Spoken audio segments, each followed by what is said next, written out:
여러분, 야고보는 오늘 우리가 읽은 본문에서 이 형제들, 즉 교회 공동체 안은 지체들이 서로 비방하는 일, 그리고 또한 더 나아가서 허탄한 자랑하는 일에 대해서 말씀으로 교훈을 합니다. 왜 교회가 그럴까요? 여러분, 교회 다닌다 그러면 한 번에 그냥 짠 하고 우리 모두가 거룩해지고, 그리고 우리가 하나님 말씀대로 순종 잘하고 하나님 기뻐하는 사람으로 다 서 있으면 좋을 텐데, 우리 자신을 돌아봐도 교회 다닌 지 오래되었음에도 불구하고 여전히 내 모양을 보면 죄 가운데 허덕이는 모습도 있고, 내 입술을 보면 부정하기도 하고, 내 행하는 모든 삶을 봐도 하나님 기뻐하시 못하는 일들을 행하는 모습들이 발견됩니다. 그래서 우리가 주님이 필요하죠. 그리고 우리가 그래서 예배를 드려야 합니다. 그런데 우리가 그럼에도 불구하고 매일매일 밥을 먹고 우리의 신체가 자라가듯 하나님의 말씀을 듣고 또 은혜를 받고 주님께서 우리에게 주시는 힘 속에서 우리 또한 믿음의 사람답게 성장해 가야 하겠죠. 바로 그렇게 성장해 가고 있는 교회 공동체 안에 그 비방과 그리고 서로에 대한 허탄한 자랑에 대한 문제들, 이것도 우리 모든 이 조국교회를 돌아볼 때 결코 지금 무관하지는 않은 것 같습니다. 왜냐하면 교회에서의 이런 비방들 그리고 허탄한 자랑들이 여전히 있고, 그래서 그 교회가 어려움을 겪는 모습들을 우리는 마주하고 있기 때문이죠. 이 말씀을 오늘 모두가 내게 주신 하나님의 말씀으로 거울 삼아서 하나님의 뜻 가운데 우리 모두 온전히 세워지는 놀라운 축복이 있기를 주님의 이름으로 축원합니다. 11절 말씀을 제가 읽겠습니다. 형제들아, 서로 비방하지 말라. 형제를 비방하는 자나 형제를 판단하는 자는 곧 율법을 비방하고 율법을 판단하는 것이라. 내가 만일 율법을 판단하면 율법의 준행자가 아니요 재판관이로다. 형제들아, 서로 비방하지 말아라. 비방한 일이 있었던 거죠. 여러분이 비방한다라는 뜻은 의도가 악한 겁니다. 그러니까 악한 의도를 갖고 누군가를 헐뜯고 그리고 누군가를 중상하고 누군가를 폄훼하는 거예요. 그러니까 좋은 이야기를 결코 하는 게 아닙니다. 왜 그렇게 악의를 갖고 할까요? 그 의도 속에는 바로 자신의 마음이 그 사람보다 내가 더 어쩌면 의롭고 더 정결하고 낫다는 것을 자랑하고 싶은 마음, 그 사람을 깎아내려서 나를 높이려고 하는 마음도 있었겠죠. 아니면 평상시에 내가 관계가 안 좋았는데 뭐 하나 그 사람이 연약한 모습을 보고 이거 건수구나 하면서 복수하기 위해서 내가 일부러 그 사람을 막 비방할 수도 있겠죠. 그리고 어떤 시기와 질투심이 내 안에 작동해서 그 사람에게 좋게 못하고 헐뜯는 이야기를 할 수가 있겠죠. 여러분, 우리는 어떤 사람이 넘어지고 연약한 모습을 볼 때 우리는 그 모습 속에서 건설적인 모습으로 권면하거나 잘못된 것에 대해서 어떤 책망할 수도 있고, 공적인 모습 속에서 그 책임을 하기 위하여 분명하게 말할 수가 있습니다. 그것은 비방이 아니에요. 그거는 당연히 해야 하는 일들입니다. 그런데 서두에 드린 것처럼 악의가 있는 겁니다. 그 사람을 무너뜨리고 그 사람이 어떻게든 헐뜯어서 그 사람이 무너지는 꼴을 보고 싶어하는 마음이 그 비방에 담긴 의도라는 거죠. 그래서 우리는 그 비방을 할 때 우리는 그 모든 말이 어떤 뉘앙스인지 그리고 무엇을 목적하는지 그걸 살펴야 합니다. 그리고 무엇보다도 중요한 것은 우리가 말할 때 우리 스스로가 그 말의 동기와 방법, 목적을 먼저 돌아봐야 합니다. 여러분, 이 말을 왜 하는지, 그리고 이 말하는 이 시기, 그리고 말하는 단어, 이것들이 과연 적절한지, 그리고 이 말을 해서 그 사람이 유익하고 하나님께 영광이 되는지, 그리고 그 사람이 정말 회복을 목적으로 내가 이야기하는지를 돌아봐야 한다는 거죠. 이런 마음으로 우리가 이야기를 할 때 오히려 그것은 건설적인 권면이 되고 서로를 격려하는 이야기가 되지만, 이런 의도와 이런 목적과 이런 방법이 아니라면 우리는 입을 절제해야 합니다. 이미 앞서 야고보는 이 혀와 말의 중요성에 대해서 이야기했습니다. 이 말이 모든 것을 불태울 수 있다. 혀가 불태운 것 같다. 그러면서 말을 신중하고 절제해야 하며 그 말로써 저주하지 말라라는 것을 이미 권고했었죠. 지금 이처럼 우리가 이 세상에서 사용하는 그 수많은 말 가운데 우리 또한 비방하고 있지는 않은지를 돌아봐야 한다는 겁니다.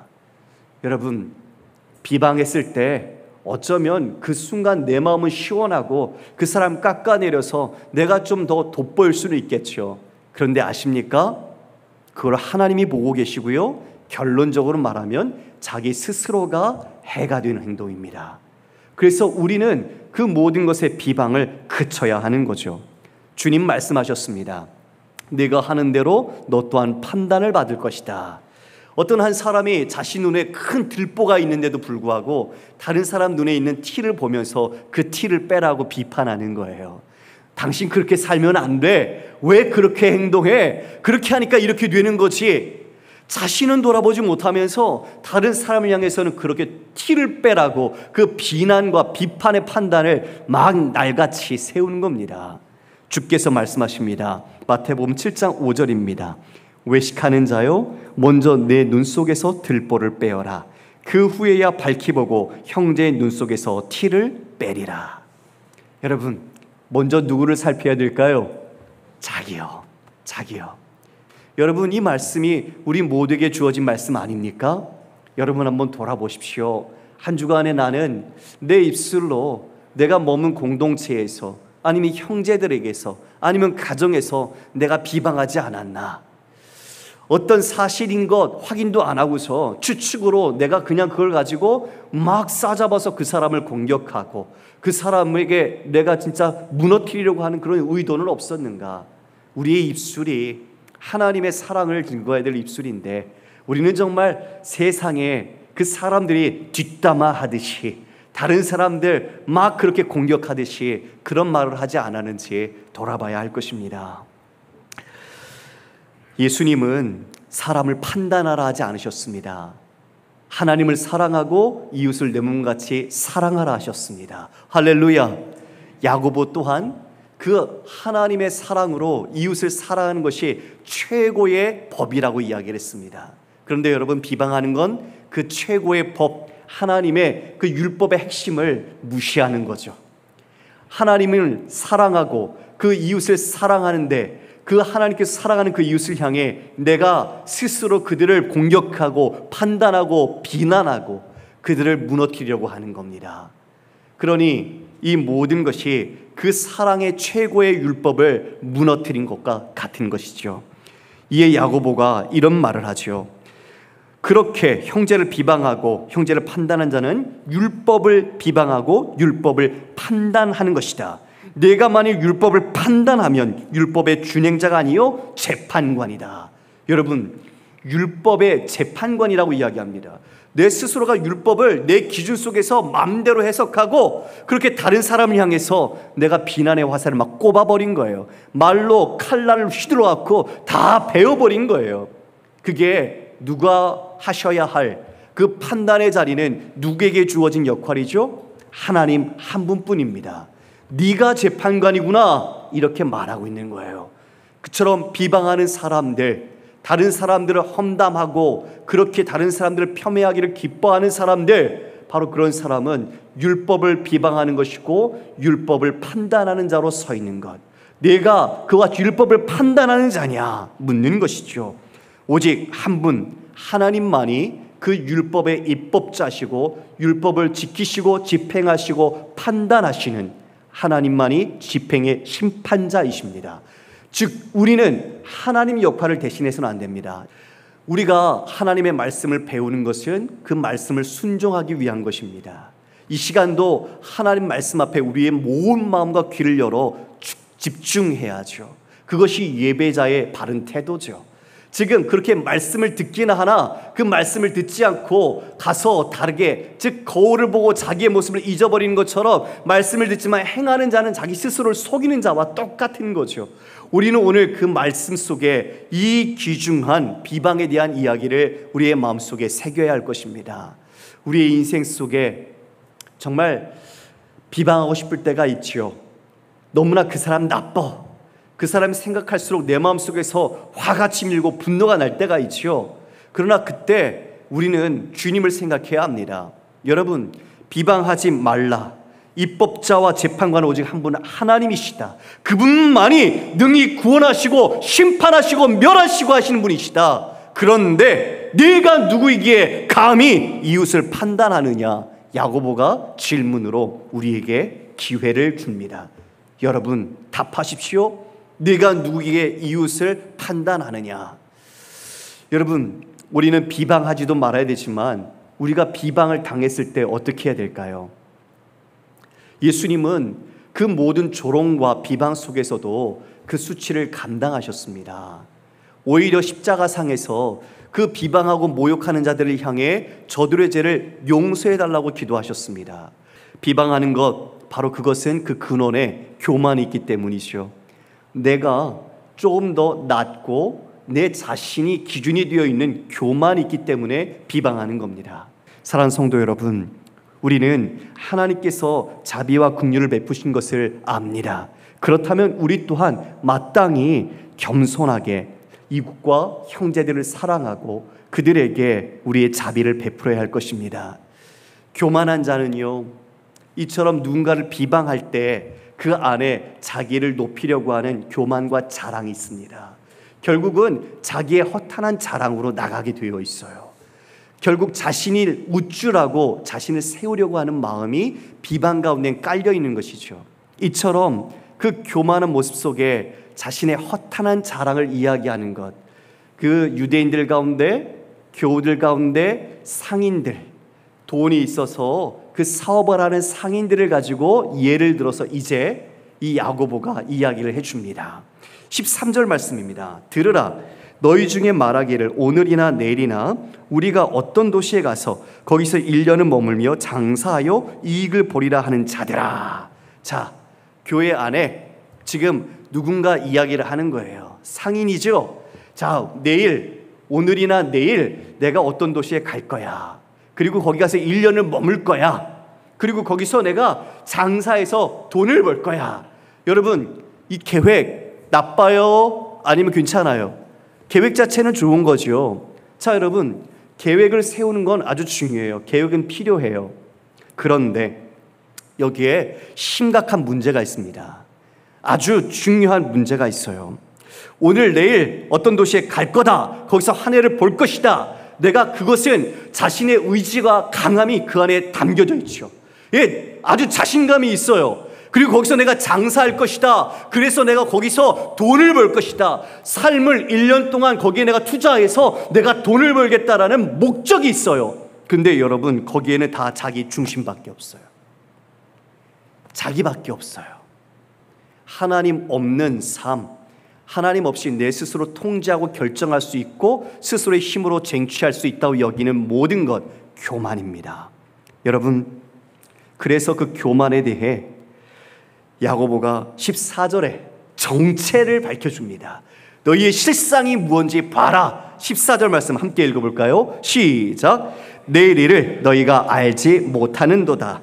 너희 생명이 무엇이냐? 너희는 잠깐 보이다가 없어지는 안개니라.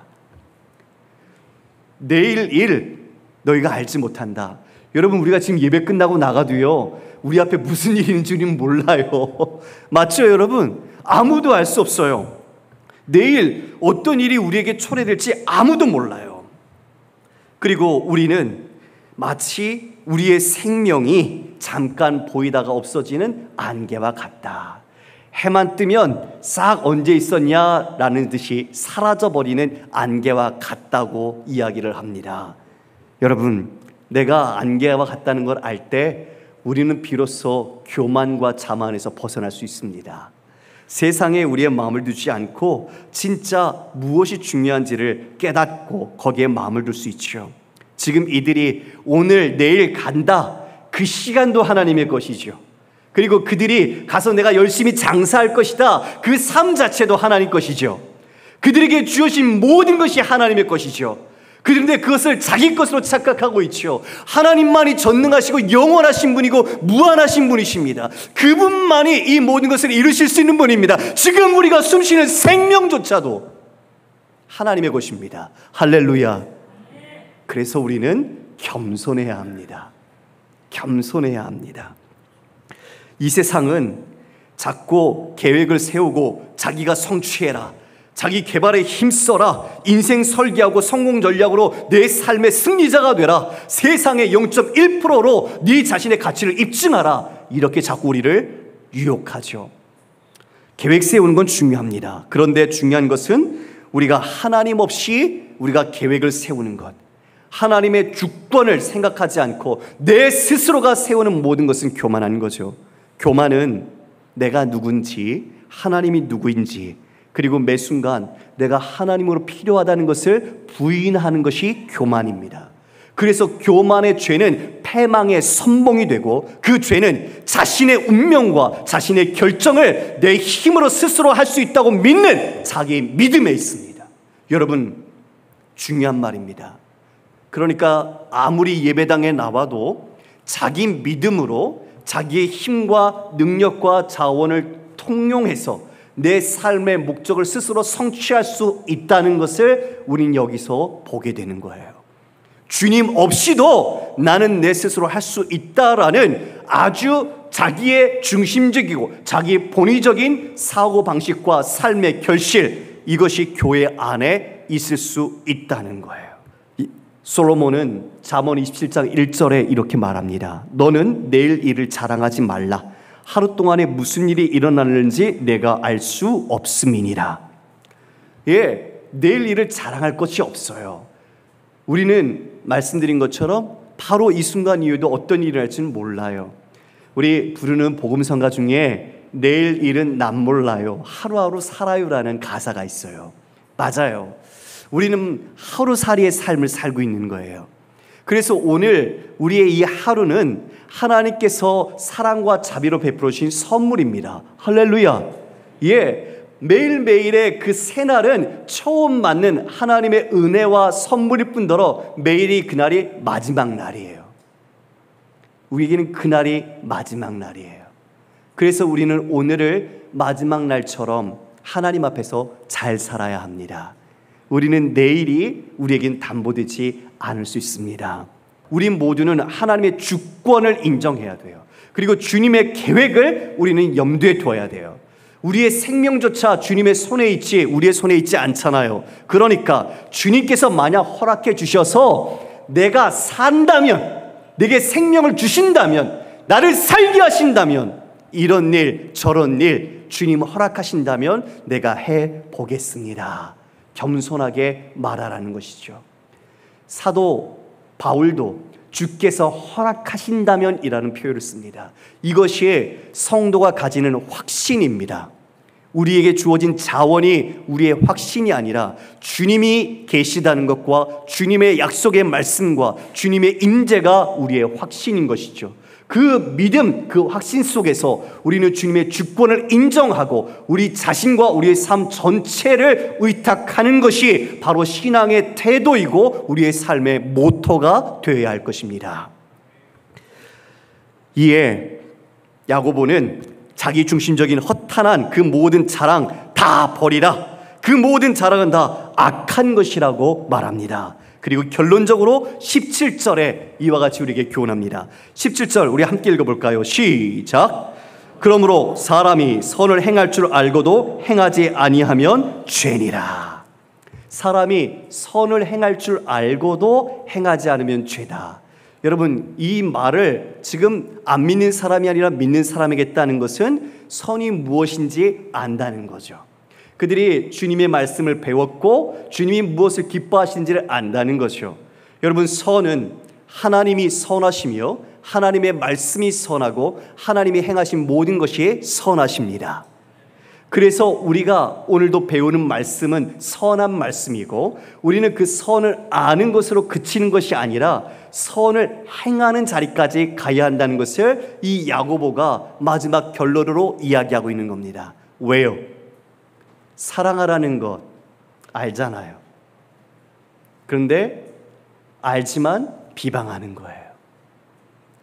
머리에 지식과 지적인 알은 있지만 그들의 삶에 행함이 있는 믿음이 나타나지 않은 거죠. 그것은 곧 그 암도 온전한 암이 아니라는 것을 반증하는 내용일 것입니다.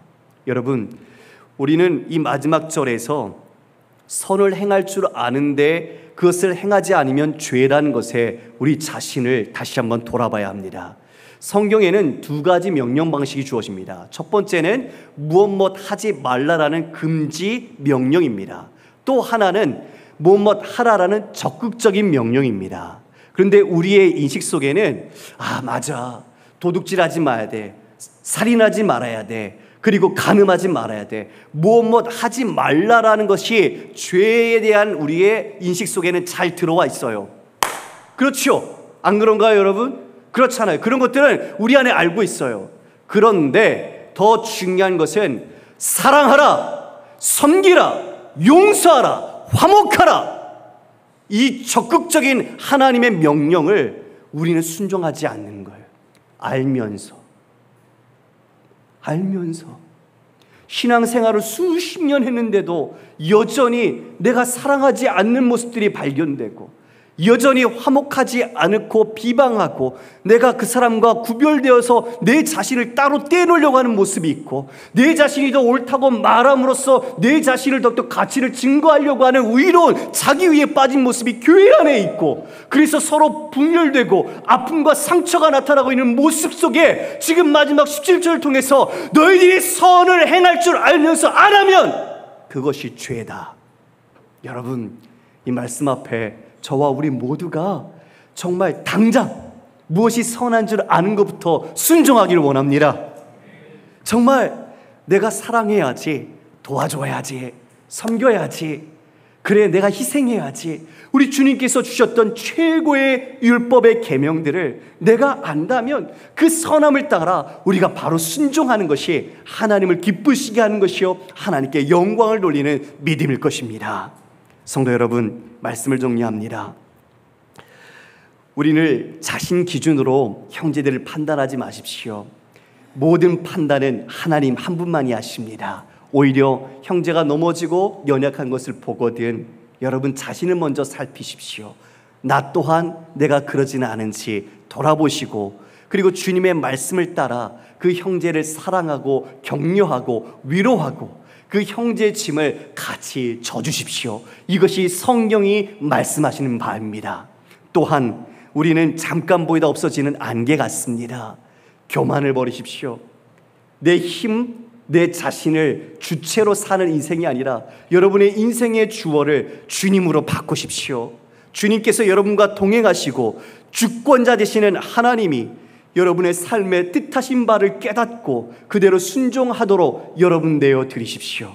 바로 그렇게 살아가는 것이 우리 신앙인의 아름다운 모습일 것입니다. 마지막으로는 알고 있다고 여기면서도 행하지 않는 자기 기만을 버리십시오. 선을 따라 우리가 일관성 있게 우리의 믿음 그리고 순종의 모습으로 나아가길 원합니다. 여전히 안 되는 일들, 연약한 내 모습들이 보일 겁니다. 그래서 우리는 주님 앞에 엎드려야 합니다. 성령의 도우심을 구하고 말씀의 능력을 구하고 주님 안에 거해야 합니다. 그럴 때 우리는 그 은혜와 능력으로 우리가 선을 행하며 하나님이 기뻐하시는 일들을 이루어갈 수 있을 것입니다.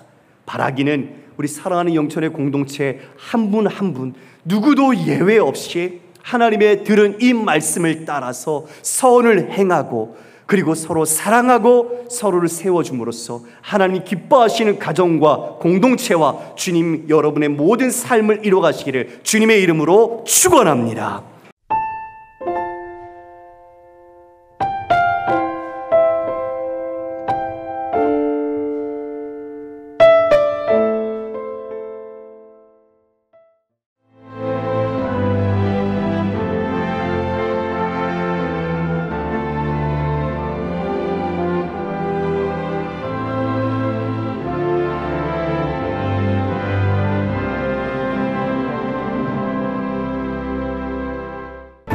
일 년 12달 꽃피는 섬이 있습니다. 천사섬 신안 사계절 꽃축제.